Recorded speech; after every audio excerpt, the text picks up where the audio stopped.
Hello everyone, this is Taryn with Wonderfully Made Handcrafting, and today I'm starting to work on the Currency of Grace devotional kit from By the Wall for God. This is for May of 2023, but you can work on it whenever. But what I am doing this month is actually working through one of Tim Holtz's Accordion Folios, and I'm really excited about this. This is something that I've been wanting to try, but was just kind of waiting for the right kit to do that on. And I think this kit is going to be perfect for this accordion folio. So I still want to use some of the bright colors in this kit. A lot of times when you see me Bible journal, I will just kind of use those colors that appeal to me, kind of like the grungy vintage colors, and I kind of make those pages look my style. So I still want to do that with this accordion folio, but I also want to use the colors of this kit. So you'll kind of see me meld both of those things together, using the colors of the kit, but also giving it just a hint of vintage flair. So you saw me use that frayed burlap around all the edges. I am just exposing the edges just a smidge on each side. This accordion folio is basically a 4x6 size. So that's what I'm doing here. It makes it super simple with the pages from By the Wall for God being 6x8 size. It's awesome. So I'm using this kind of Swiss dot color for the basic background of my front and back of this accordion folio. Now in this video, you will only see me do the cover because this is quite a process to cut all these pieces out and figure out how I want my cover to look. In another video in the future, I will show how the inside turned out before I start adding tags and whatnot. That is kind of my thought process for this month, is just adding tags and tickets and different clusters to all the nooks and crannies that you can kind of put stuff in this accordion folio. I've made a lot of different pockets on the inside, and it comes with pockets or places to put things anyhow, and so this will be a really fun project to work through throughout the month. It's also a great way to work through these kits if you know that you're going to be busy or traveling throughout the summer. You might want to think about using one of these little folios. I got mine at Joann's and I used a 40% off coupon, and so I think it rang up to like $4, and that was totally worth it to me. You could also create your own with just some mixed media heavy stock paper, but it was just easy enough to pay the $4 for me and have it done for me. Now, By the Wall for God didn't have fabric packs this month, but I ended up going through my stash and finding a fabric that worked perfectly with this kit, had the same colors and everything. I was super happy with it. And now I'm looking at this second flap. I wanted to kind of put that Swiss dot on at first. However, it just seemed like I could add more layers and more interest to the front cover if I changed it up a little bit. And so I took out my Tim Holtz backdrops papers and found this awesome little ledger paper that I thought worked perfectly. It had that nice highlight of pink and blue. And so I'm trying to make sure that if I line it up, I will be able to see that pink and blue color. So I'm cutting it in that way so that it lays perfectly like that. I absolutely love it. And then I'm going to make sure to cut everything else out and glue it for the front and back cover and spine.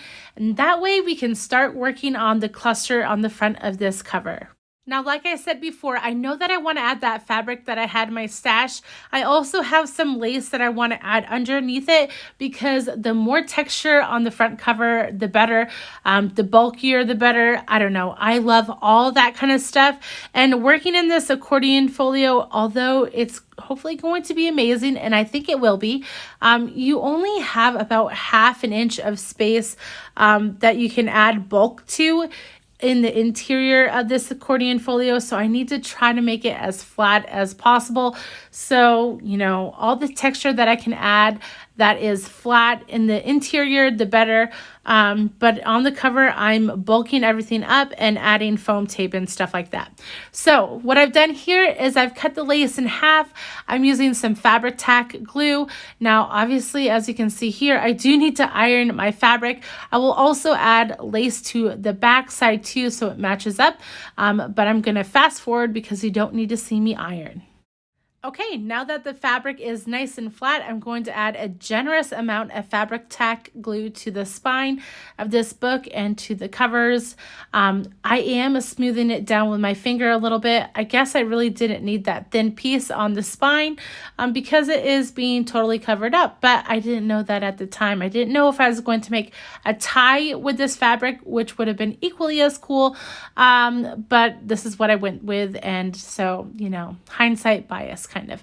I am smoothing that into the cracks of the spine, so hopefully it will lay as flat as possible. It doesn't lay perfectly, but I am okay with that. It's just how crafting is. So I am cutting off the edges. I was thinking originally of folding them in to the interior because it will be covered up with paper.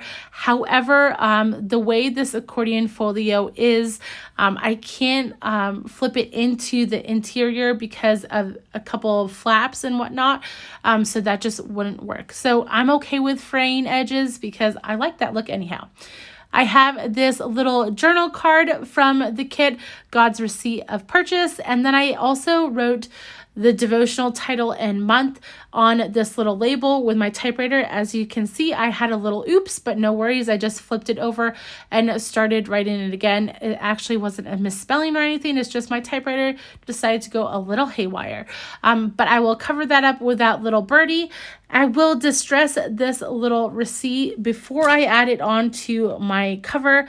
And I also will add a little bit of frayed burlap around the edges, just like I normally do. If you saw that metal key, I have some plans for it in the future, maybe of making a little fobby bob off the side of this spine with the fobby bob kit. But for right now, I just wanted to make sure that that paper clip matched the little key that I was using. I also want to add some more texture underneath the bird, and I love how this mummy cloth kind of looks like a nest when you pull it apart. So I'm going to be using that underneath the bird. But first off, I'm adding some foam tape because I really want that bird to pop up. And now it's time to start gluing this cluster down. So obviously I will start with the receipt and move on. Now I do want to make sure that that bird covers up my little oops. So that also helps with the mummy cloth because I can kind of move it around a little bit. You will see here that I didn't like the placement of the mummy cloth exactly, and it does take a little bit of work to kind of mold it in the way that you want. And sometimes when you put the glue down, it doesn't stay exactly.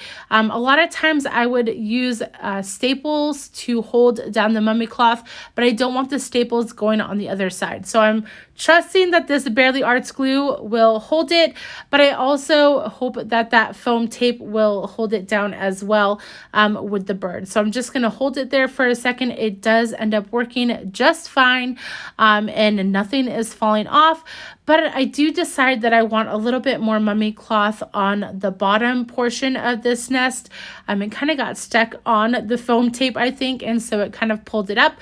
So adding a little bit more really fills in this little nest look. Now, after putting this cluster together, I did decide that that receipt seemed a little bit empty. So I decided to grab my rub-ons from Tim Holtz, and I added the words evidence filed. And here's my thought process on that. I know it seems maybe out there, but it works in my mind. So my thought process was this devotional is all about grace, and we see the evidence of God's grace. And so we can file that in our minds and remember God's grace. So that's kind of where I was going with it. I don't know. It might just be a filler space for you in your mind to fill in some space on this receipt. But I liked the kind of thought process for me. So anyways, I just rubbed that on. Now the filed didn't want to get rubbed on really. It took a little bit of effort, but it ended up working out just fine. And then I also decided that I needed some more stuff. And so I ended up grabbing some of these little Curator Snippets. Now, I am sorry, it started getting late and the sun was starting to come over my desk. So you'll see here that it kind of fights with me, the lighting of the rest of this video. But I did add 2 little Curator Snippets to this little cluster area, and that really fills it in right there. This little clip closes the folio, at least for right now. I'm not sure if that's how I'm going to close it in the end, but I do like it. And I decided to use this fun little frilly pink ribbon from the Fobby Bob kit to tie to the top. I did try tying it in a bow at first to see what it would look like, but I didn't really love that look. So right now I'm just letting it kind of cascade down the side of this little journal. And I love the texture that it gives. I'm not sure if it'll stay, but for right now it's pretty cool. So I hope you enjoyed this process video. I know it's something different. So let me know in the comments below how you are working through the currency of grace and if you're doing anything different this month. I will also leave all the things that I use down in the comments as long as they're available. And I hope you have a wonderful day, guys. Bye.